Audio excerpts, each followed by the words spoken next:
Bismillahirrahmanirrahim. In the name of Allah, who is the most beneficent and the most merciful. Assalamu alaikum, all my viewers. Hope you all will be alright.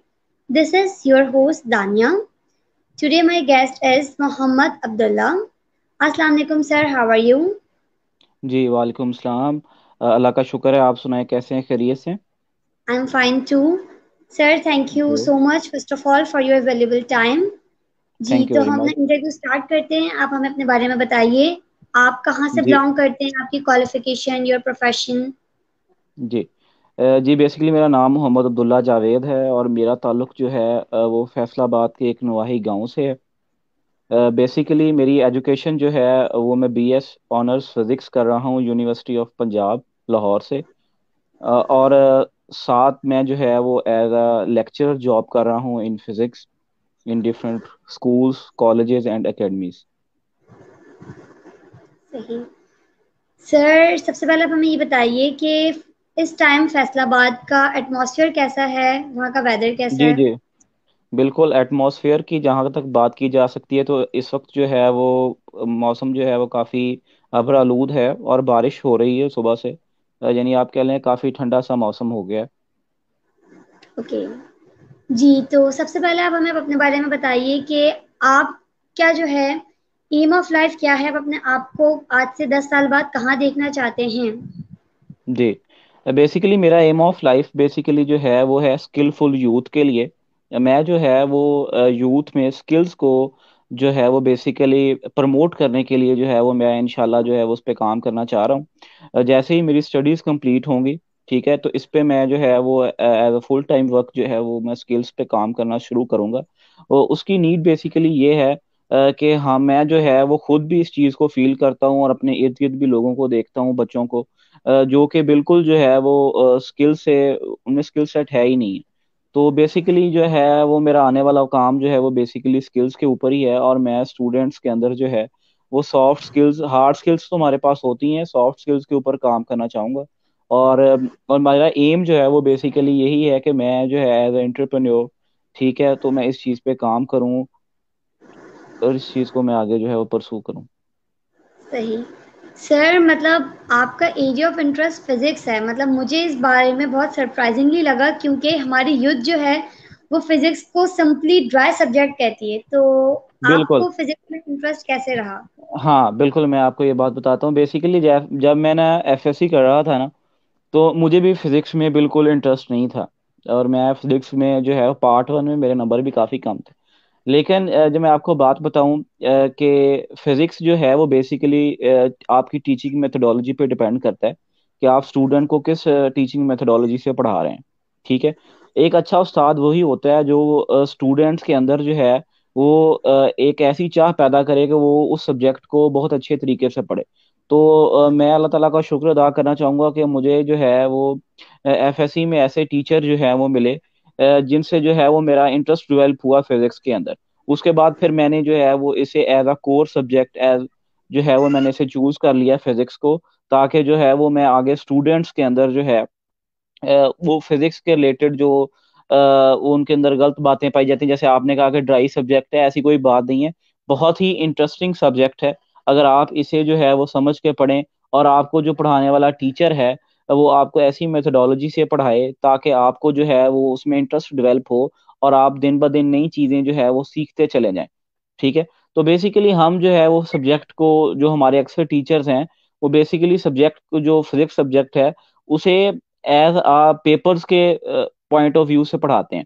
लेकिन आप अगर physics को daily life के साथ जो है वो जोड़ना स्टार्ट करें, यानी ऐसे फिनोमिना जो हमारी डेली लाइफ में होते हैं, तो अगर हम उनको जो है वो अपने जो एरिया ऑफ सब्जेक्ट है उसके साथ अगर हम कंबाइन करें, तो वो बहुत ही एक अच्छा जो है कॉम्बिनेशन जो है वो बन जाता है। और स्टूडेंट फिर जो है वो इससे काफ़ी कुछ सीखते हैं और ये लर्निंग एबिलिटी भी स्टूडेंट की हाई हो जाती है, क्योंकि वो अपनी इर्द गिर्द की चीजें जो है वो फिर उसे ऑब्जर्व करना स्टार्ट कर देता है। सही। सर, आप हमें अपने बारे में बताइए। आपकी हॉबीज क्या हैं? आपकी नेचर कैसी है? जी बिल्कुल। मैं बेसिकली जो मेरी हॉबीज हैं वो बेसिकली बुक रीडिंग है, जिसमें मैं जो है वो सूफीज़्म और पोइट्री को काफ़ी ज़्यादा पढ़ता हूँ अपने कोर सब्जेक्ट के अलावा, ठीक है। और उसके अलावा गार्डनिंग का मुझे काफ़ी ज़्यादा शौक है, फूलों का शौक है काफ़ी ज़्यादा। और काफ़ी जो है वो रिसर्च रिलेटेड, जो फिजिक्स की रिसर्च है उस पे भी मैं काफ़ी जो है वो गाहे बगाए जो है पढ़ता रहता हूँ। इसके अलावा मेरा ब्लॉग भी है जिसपे मैं ब्लॉग्स भी लिखता हूँ फिजिक्स के रिलेटेड। ठीक है, और मेरा फेसबुक पेज भी है जिसपे मैं काम करता हूँ फिजिक्स के रिलेटेड। तो यही मेरी जो है वो हॉबीज हैं, और ज़्यादातर टाइम इन्हीं में ही मेरा गुजर जाता है। सही। तो आपकी फेवरेट बुक्स कौन सी हैं, हमें भी बताइए ताकि हम भी उन बुक्स को रीड कर सकें। आजकल जो मैं बुक पढ़ रहा हूँ वो वासिफ अली वासिफ साहिब की किताबें हैं। मैं उन्हें अपना उस्ताद मानता हूँ। ठीक है, तो उनकी किताब जो है वो मैं आजकल, उनकी बुक्स जो है वो मैंने मुझे एक ही दोस्त ने सेंड की हैं। तो मैं जो है आजकल मैंने जो है वो उन्हें पढ़ना स्टार्ट किया हुआ है। तो उनमें से अभी मैंने एक बुक जो है वो एक सेट है बुक्स का, उसमें से मैं सिर्फ एक बुक को जो है वो भी शुरू किया है। इंशाल्लाह जो है कुछ देर बाद जो है वो मैं सारी बुक्स पढ़ लूंगा। मैं उस्ताद वासिफ अली वासिफ को काफ़ी ज़्यादा पढ़ता हूँ। पोइट्री में मेरी जो है वो सबसे फेवरेट शायरा जो हैं वो परवीन शाकिर हैं। तो उनको मैं पढ़ता हूँ। सही। सर, पाकिस्तान को एक सिविलाइज्ड और डेवलप कंट्री बनाने के लिए आप क्या समझते हैं कि गवर्नमेंट और पब्लिक को क्या रोल अदा करना चाहिए? हाँ बिल्कुल ठीक है, आपने ये बात ठीक की कि हमें जो है वो आजकल हम जो है वो बेसिकली डेवलप कंट्रीज की तरफ सर, जा रहे जस्ट हैं give me a basically. Few seconds, just give me a few seconds. Okay.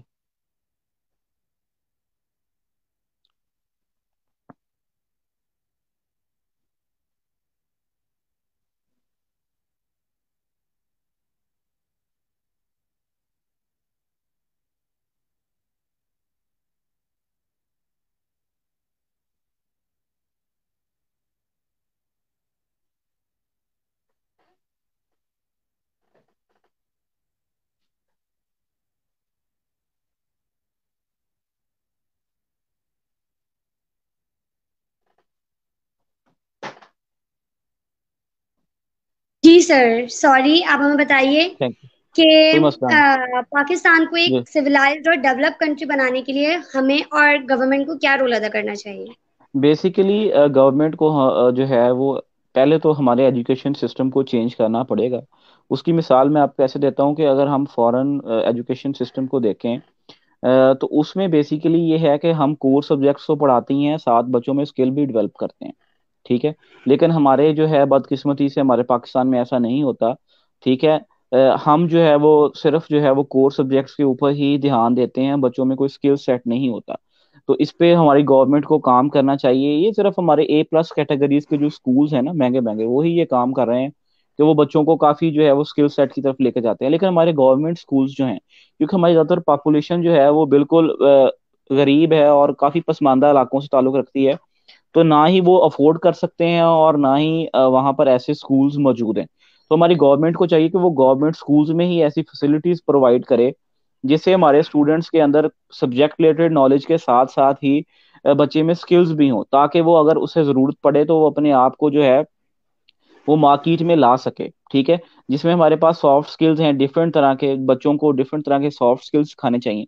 Second thing है, हमारे पास गवर्नमेंट को ऐसे इनिशिएटिव्स लेने चाहिए, ऐसे प्रोग्राम्स लाने चाहिए जिनमें स्टूडेंट्स को है जो है वो इस तरह पॉलिश किया जाए कि वो आने वाले जो फ्यूचर है, आने वाला ज़माना जो है वो उसमें बाकी अकवाम के साथ खड़े हो सकें।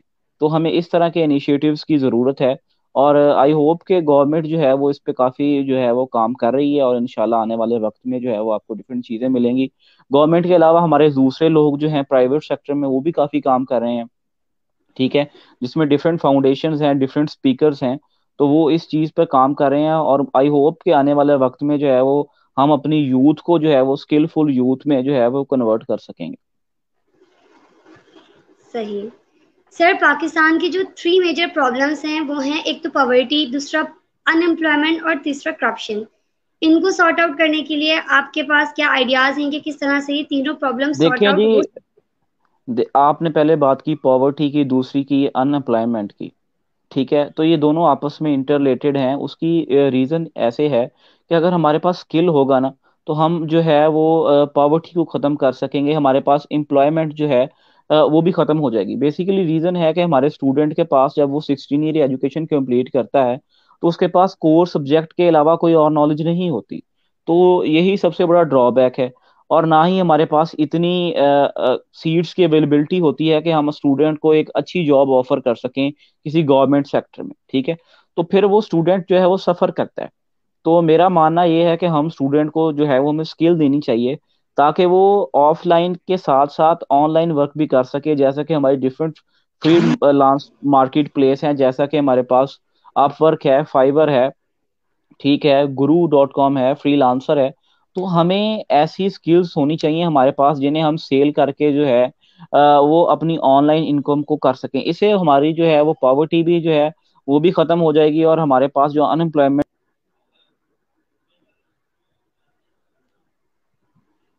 Sorry sir, I am not getting you. आपकी आवाज़ आना एकदम से बंद हो गई है।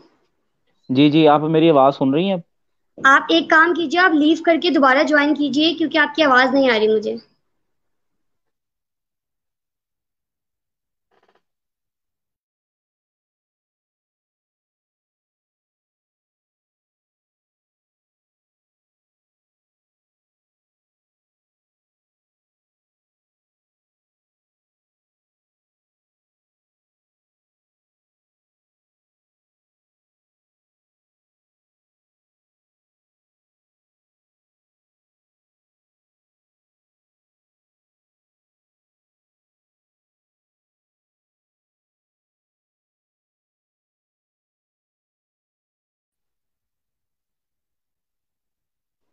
जी sir, can you hear me now?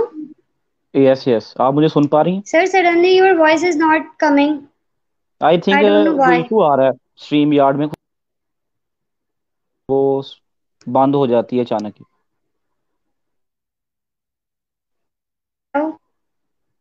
Hello. आ- अब आपको आवाज़ आ रही है?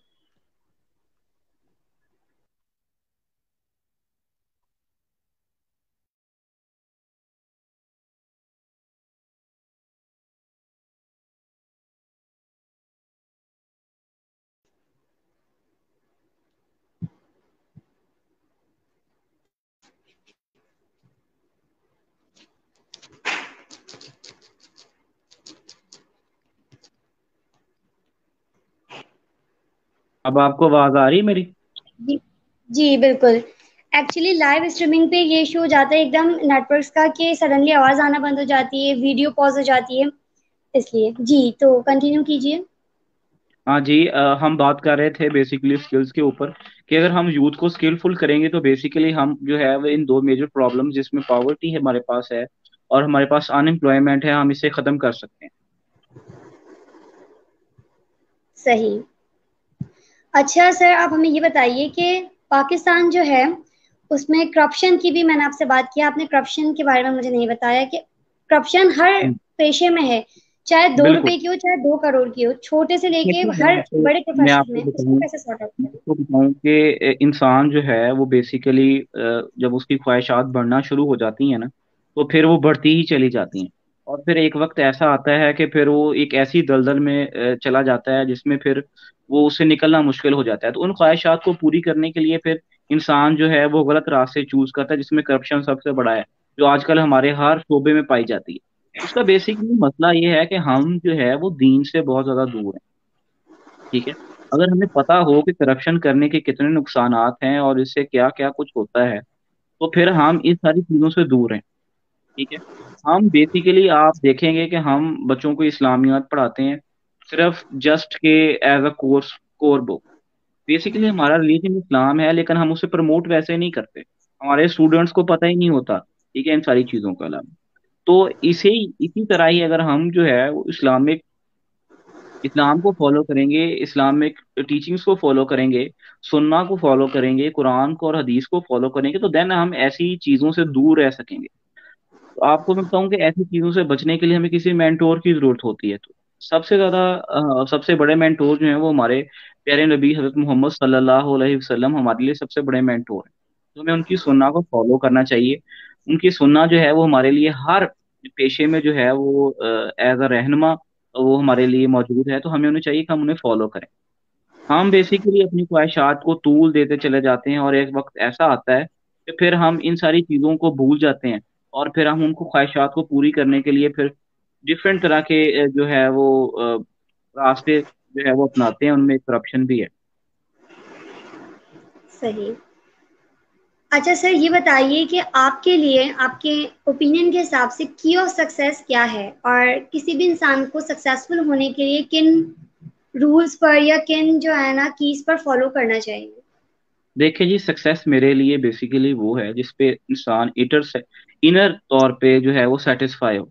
ठीक है, वो इंसान के लिए सक्सेस है। अगर एक ऐसा इंसान है कि वो समझता है कि सक्सेस उसके लिए वो है कि जो उसकी डिजायर है और उसे हासिल कर ले, लेकिन वो उससे खुश नहीं है, तो फिर उसके लिए सक्सेस कोई मायने नहीं रखती। ठीक है, तो आपके लिए इनर सेटिस्फेक्शन होना, खुश होना, ये आपको डिफरेंट जो है वो आपने देखा होगा कि डिफरेंट लोग जो हैं वो डिफरेंट पेशों में होते हैं, लेकिन वो उनका पैशन नहीं होता, वो है उसे प्रोफेशन चूज करते हैं, तो वो एक इनर सेटिस्फेक्शन के साथ नहीं होते। ठीक है, ऐसे लोग जो हैं वो फिर अपने आप को कहते हैं कि हमारे ही पेशे में या हमारी जिंदगी में ये कमी रह गई। तो इसी के लिए जरूरी है कि हम अपने आप को जो है, जो चीज हमें मिलती है, हम अपने आप को उस पर राजी कर लें। तो इससे जो है वो हमें एक इनर सेटिस्फेक्शन जो है वो मिलेगी, और हमारी जिंदगी जो है वो आसान हो जाएगी। और सक्सेस के लिए कोई खास रूल्स नहीं है कि ये चीज होगी तो सक्सेस हासिल हो, नहीं। ये वेरी करती है different person to different person, क्योंकि हर पर्सन की एक अपनी नेचर होती है और उसके अपने गोल्स होते हैं जिसको वो सक्सेस मानता है। ठीक है, तो उस लिहाज से अगर वो उनको अचीव कर लेता है तो उसके लिए वो सक्सेस है। सही। अच्छा सर, ये बताइए ऐसी कोई भी 3 एडवाइसेस जो आपको किसी ने भी की हो, आपके पेरेंट्स ने या टीचर ने या किसी ने भी, जिन 3 एडवाइसेस को आपने through out your life follow किया हो और आप चाहते हो कि दूसरे लोग भी इन एडवाइसेस को फॉलो करें? जी, सबसे पहली एडवाइस जो मेरे वालिदैन ने मुझे और मेरे साथी ने की थी वो ये थी कि बेटा, आपने हमेशा जो है वो अपने से बड़े लोगों का एहतराम करना, उनसे आपने जो है वो बहुत ज़्यादा इज्जत से पेश आना है। बात करते वक्त आपने सोच के बोलना है। ठीक है, अगर कोई शख्स आपके साथ ज्यादती भी कर रहा हो तो आपने उसके साथ ज्यादती नहीं करनी, बर्दाश्त करना है, बल्कि आपने उसके साथ ऐसा बिहेवियर रखना है जिससे वो मुतासिर हो आपसे।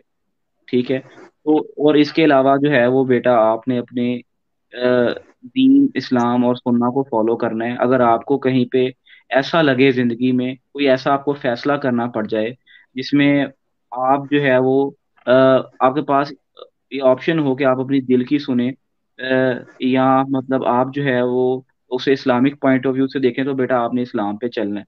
ठीक है, तो ये चीज़ें जो हैं, इन्हीं चीज़ों को मैं जो है वो अप्लाई करता हूँ। जब भी मुझे कोई मुश्किल पेश आती है तो मैं देखता हूँ कि इस्लामिक पॉइंट ऑफ व्यू से जो हमारा इस्लाम है वो हमें किस चीज़ की जो है वो तबलीग।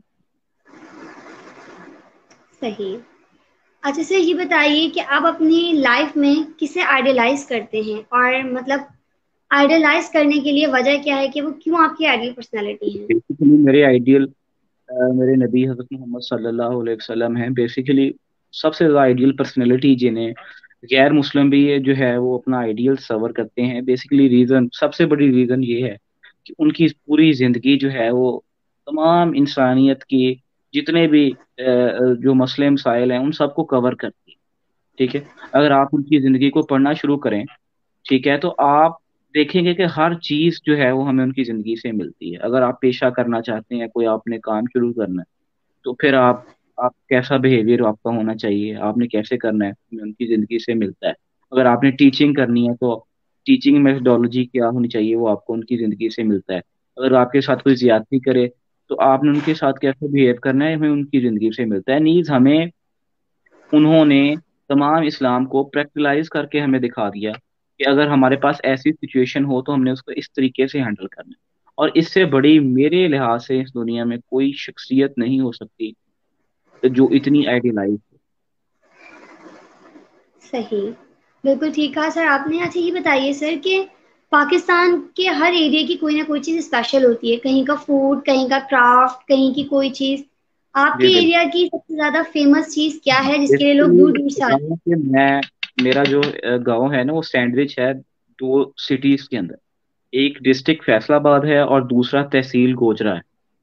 डिस्ट्रिक्ट फैसलाबाद जो है वो आपने सुना भी होगा कि अपने जो है वो कपड़े की वजह से काफ़ी ज़्यादा मशहूर है। हमारे पास जो कपड़े की डिफरेंट प्रोडक्ट जो बनती हैं यहाँ पे, उसके लिहाज से और इंडस्ट्री के लिहाज से काफ़ी ज़्यादा मशहूर है। और जो मेरा सिटी जहाँ पर मैं ज़्यादातर वक्त गुजारता हूँ वो गोजरा है। तो गोजरा बेसिकली मशहूर है अपनी हॉकी के लिए। पाकिस्तान में पाकिस्तान हॉकी टीम में अक्सर प्लेयर्स जो हैं, बल्कि मोस्टली मैं कह लूँ तो उनका ताल्लुक गोजरा सिटी से है। तो हम इसे एज ओलंपिक सिटी भी कहते हैं, हॉकी ओलंपिक सिटी। ठीक है। और इसके अलावा हमारे गोजरा में जो है वो बर्फी काफ़ी फेमस है। मंद की बर्फी जो है पूरे पाकिस्तान में लोग लेके जाते हैं। तो एज अ स्वीट वो मशहूर है। सही। ओके सर, ये बताइए कि आपने ये देखा होगा कि हम लोग जो सब इंटरव्यूज ले रहे हैं, ये हम लोग एक इंटरव्यू स्कूल ज्वाइन किया हुआ है हम लोगों ने, जो सर जी रेहान अला वाला के जो लेड कर रहे हैं। आपने उनके बारे में सुना भी होगा, शायद उन्हें बिल्कुल जानते भी हों। बिल्कुल। आप हमें देखा भी है। बताइए कि आपको ये इंटरव्यू स्कूल का काम कैसा लग रहा है, हम इंटरव्यूअर्स का काम कैसा लग रहा है, और आप हमारे बारे में क्या बताना चाहेंगे? हाँ बिल्कुल जी, बहुत अच्छा काम कर रहे हैं आप।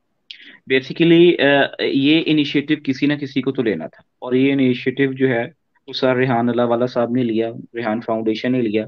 और ये बहुत ही, मैं चाहूंगा कि बहुत ही अच्छा इनिशिएटिव है, क्योंकि इससे आप जो है वो एक छुपे हुए टैलेंट को लेके आ रहे हैं लोगों के सामने। डिफरेंट लोग जो हैं वो आप डेली इंटरव्यू करते हैं, और हमें काफ़ी कुछ सीखने को मिलता है। ठीक है। और मेरे उस्ताद मोहतरम सर आमिर फ़हीम साहब जो हैं, मेरे टीचर हैं, वो भी इसी जो है वो नेटवर्क के साथ जो है वो वाबस्ता हैं। तो उनसे भी मैं काफ़ी कुछ सीखता रहता हूँ। बेसिकली आपने ये काम जो है किया है, बहुत अच्छा काम, और मैं इसे अप्रिशिएट करता हूँ। और काफ़ी लोग जो हैं वो इससे जुड़े हुए हैं, जिन्होंने मेरे साथ भी जो है वो कोलैब करके इंटरव्यू किया है। तो आप भी बहुत अच्छा काम कर रही हैं। इससे ये होता है कि हमारे स्टूडेंट्स को, हमारे लोगों को डिफरेंट चीज़ें सीखने का मौका मिलता है, देखने का मौका मिलता है। ठीक है। हम इससे काफ़ी कुछ सीखते हैं। जैसा कि मेरा एम जो है वो स्किलफुल यूथ का है। तो मेरा पैगाम है तमाम लोगों को आपके प्लेटफॉर्म के तौफीक से, कि हम जो है वो अपने आप को स्किलफुल बनाएं, अगर हमने आगे प्रोग्रेस करनी है। ठीक है। तो उसके लिए आप एक प्लेटफॉर्म मुहैया कर रही हैं। ठीक है। तो बहुत ही माशाल्लाह अच्छा काम कर रही हैं आप और आपकी फाउंडेशन। और इस इंटरव्यू स्कूल का एक बेनिफिट पता है क्या ये भी है, अब मैं डिफरेंट लोगों को इंटरव्यू कर रही हूँ। अब जी हो बिल्कुल सकता है मुझे अपना कोई गेस्ट ऐसा मिले जिसे कंटेंट राइटर की जरूरत हो, और मुझे पता हो कि मैं कंटेंट राइटिंग कर सकती हूँ, तो हम लोग आपस में अपना टैलेंट शेयर भी कर सकते हैं। बिल्कुल हम बिल्कुल अपने बिल्कुल आप यही को बात। और भी घर बैठकर इनहेंस कर सकते हैं। हमारी मोस्टली फीमेल्स जो हैं, स्टूडेंट्स जो हैं, जिन्हें बिल्कुल बिल्कुल। पर्टिकुलर कहीं जाकर जॉब करने का टाइम नहीं मिलता, तो वो घर बैठ के अपने टैलेंट मैं को एक्चुअली कहता हूँ इनहेंस कर सकते कि हैं। ऑनलाइन जो है हमारे पास प्लेटफॉर्म्स काफ़ी ज़्यादा हैं। उसकी बेसिकली रीज़न क्या है कि हमारे स्टूडेंट्स के पास इन सब चीज़ों के बारे में नॉलेज नहीं है। ठीक है। कि हमने अगर ऑनलाइन अर्निंग करनी है तो प्लेटफॉर्म्स को कैसे ज्वाइन करना है। सीरियसली मैं बताऊँ अपने तौर पे, तो जब जब मैंने बीएस स्टार्ट किया तो मुझे इन सारी चीज़ों के बारे में पता लगना शुरू हुआ। ठीक है। और फिर मैंने इसके बारे में रिसर्च की, डिफरेंट चीज़ों को देखा। फिर मुझे पता चला कि ये हमारे लिए बहुत ही बेनिफिशियल काम है, कि हम घर बैठे जो है वो अपनी प्रोडक्ट जो है वो डिफरेंट कस्टमर्स को सेल कर सकते हैं। सही, बिल्कुल ठीक। अच्छा सर, आप हमारे व्यूअर्स को क्या मैसेज देना चाहेंगे, ये बता दीजिए। जी बिल्कुल, मेरा मैसेज यही है स्टूडेंट्स को। बेसिकली टारगेट जो है वो मेरा स्टूडेंट्स है और यूथ है हमारी। तो मेरा उनको पैगाम यही है कि आप जहाँ कोर सब्जेक्ट्स को पढ़ते हैं उनके साथ साथ आप डिफरेंट स्किल्स को भी सीखना स्टार्ट करें। अगर हम डेली 1 आवर किसी भी स्किल को देते हैं तो 40 या 50 घंटे के बाद वो स्किल हमारा पॉलिश होना शुरू हो जाता है। उसके बाद हमें अपने आप को ऑनलाइन मार्केट में लेके आना है। इसके लिए आप डिफरेंट वेज यूज कर सकते हैं। आप फेसबुक से और इसके अलावा यूट्यूब से आपको डिफरेंट लोग जो हैं उस पर काम कर रहे हैं, आप सीखें, आप आएँ। इससे जो है वो आपको फाइनेंशियल आपकी प्रॉब्लम्स जो हैं वो भी साथ साथ ठीक होंगे। ठीक है। और इसके अलावा जो है वो आपको काफ़ी कुछ सीखने को भी मिलेगा। सही। ओके सर, आप मुझे मेरे लिए कोई एडवाइस करना चाहेंगे इंटरव्यू करियर को लेकर? मुझ में कोई ड्रॉबैक्स हों जिसको आप हाँ, दुरुस्त बिल्कुल करवाना जी। चाहते हो, तो देखिए, बताइए। उसके लिए है कि आपको सीखना, जो है इंसान वो सीखता रहता है। ठीक है। तो वो इंसान जो है वो अपने स्किल्स को आहिस्ता आहिस्ता साथ साथ पॉलिश करता है। तो मेरा आपको यही एडवाइस है कि आप एक, जो इंसान जिसमें प्रोफेशनल है उसके पर्टिकुलर टॉपिक को लेकर साथ चलें, ताकि उसका मैसेज जो है वो क्लियर कट लोगों तक पहुंच सके। ठीक है। जैसा कि मेरा है स्किलफुल यूथ। ठीक है। तो इस तरह डिफरेंट पर्सन की डिफरेंट प्रोफेशनल जिसमें वो काम करना चाहते हैं, तो वो होगा। ठीक है, इससे फायदा ये होगा कि आपका जो है बेसिकली फोकस एक टॉपिक के ऊपर पर्टिकुलर रहेगा। बाकी माशाल्लाह आप और आपकी फाउंडेशन बहुत अच्छा काम कर रहे हैं। मेरी दुआ है कि अल्लाह ताला आपको जो है वो दिन दुगनी रात चौगुनी तरक्की दे, और आप यूं ही जो है वो तरक्की करते हैं। Thank you so much sir, thanks for your compliment. अच्छा सर, एक लास्ट क्वेश्चन मैं आपसे ये पूछना चाहूँगी कि पाकिस्तान जो है हमारा अभी सिविलाइज्ड और डेवलप इतना नहीं है जितना उसको होना चाहिए। तो सिर्फ कोई एक पॉइंट जिसको आप समझते हो कि सिर्फ हमें उस एक पॉइंट पर हर बंदा अगर उस एक पॉइंट पर अमल करना शुरू कर दे तो पाकिस्तान कुछ सालों में one of the best countries में शामिल हो जाएगा। देखिए जी, जहाँ तक बात है सिविलाइजेशन की, तो उसके लिए डिफरेंट जो है वो हमें पॉइंट्स के ऊपर काम करना पड़ेगा। तो जैसा कि आज मैं सुन रहा था रिसेंट ही कोरोना के हवाले से, तो लोग जो है वो अभी उस तक समझ ही नहीं पाए। वो लोग कह रहे हैं ये कुछ चीज़ है ही नहीं। तो बेसिकली क्या है, लैक ऑफ इंफॉर्मेशन है हमारे पास। ठीक है, लोग एजुकेट नहीं है, उन्हें एजुकेट करना है।